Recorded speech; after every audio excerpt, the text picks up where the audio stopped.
ये इस वक्त भीड़ आप देख रहे हैं पाकिस्तान तहरीक इंसाफ के वो सपोर्टर्स यहाँ पर निकले हैं जो अब तक सिर्फ इस वजह से घरों में थे क्योंकि गिरफ्तारियां और कोई उनका रहनुमा उनको लीड करने के लिए मौजूद ना था। तकरीबन रहनुमा जो है वो जेलों में थे, लेकिन अब इस वक्त उनको एक शेर अफजल मरवत की सूरत में रहनुमा मिल चुका है, जिसकी वजह से अब लोग निकल आए हैं। नाज़रीन, घरों से निकले हैं, बड़ी तादाद में यहाँ पर लोग मौजूद हैं और यहाँ पर नारेबाजी भी आप इस वक्त देख रहे हैं, सुन रहे हैं। नाज़रीन,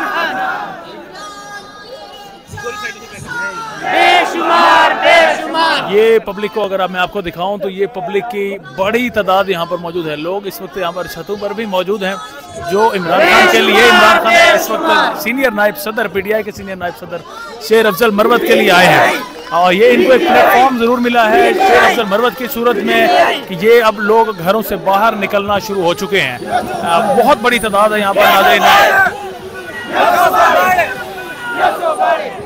लोगों से इस बारे में जब गुफ्तगू की गई तो उन्होंने कहा कि शेर अफजल मरवत इमरान खान के बाद उनके सबसे मकबूल लीडर इस वक्त बन चुके हैं शेर अफजल मरवत, और इसी के लिए ही वो इस वक्त यहाँ पर आते हैं। पीटीआई के झंडे भी आपको दिखेंगे, पीटीआई के कैप्स पहनी हुई भी लोग आपको दिखेंगे।